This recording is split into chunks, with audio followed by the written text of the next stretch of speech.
ये कहानी है चंदनपुर गांव की, जहां एक दिन वो हुआ जिसकी कल्पना किसी ने नहीं की थी। गांव के किनारे काका अपने खेत की जुताई कर रहे थे कि तभी उनकी कुदाल किसी धातु से टकराई। मिट्टी हटाई तो नीचे से एक पुराना पीतल का कलश निकला, जिस पर अजीब से निशान थे और मुंह पर एक काला धागा बंधा था। काका को लगा इसमें धन होगा। उन्होंने जैसे ही वो धागा खोला, एक ठंडी और अस्टीरती हुई हवा का झोंका उनके चेहरे से टकराया। उस पल काका की आंखों की पुतलियां पूरी तरह काली पड़ गईं और उनके शरीर पर किसी और का कब्जा हो गया। रात होते होते चंदनपुर की गलियों में दहशत फैल गई। काका अंधेरे कोने में बैठकर कच्चा मांस चबा रहे थे और ये बला आग की तरह फैलने लगी। जो भी उस कलश को छूता वो अपना आपा खो बैठता।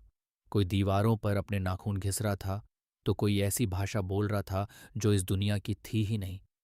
गांव अब एक जिंदा नर्क बन चुका था। तभी गांव की धूल भरी सड़क पर रुद्र की जीप रुकी। रुद्र शहर में पुरानी चीजों और पराशक्तियों की पढ़ाई कर चुका था। गांव का सन्नाटा उसे बता रहा था कि यहां कुछ बहुत बुरा हुआ है। जब वो काका के घर पहुंचा तो उसने देखा कि काका की अपनी कोई परछाई नहीं थी। रुद्र समझ गया कि यह छाया कब्जा है।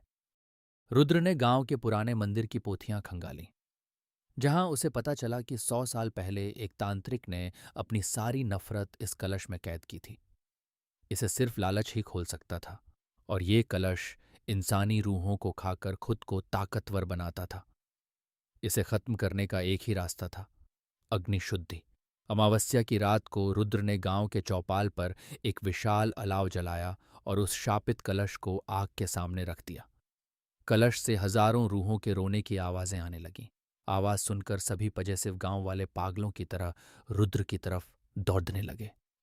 जैसे ही रुद्र ने कलश को आग में फेंकने के लिए उठाया, कलश से एक काला धुआं निकला और रुद्र का गला दबोच लिया। रुद्र की सांसें उखड़ने लगीं, लेकिन उसने पूरी ताकत लगाकर एक प्राचीन मंत्र पिरा और कलश को दहकती हुई आग के बीचों बीच फेंक दिया।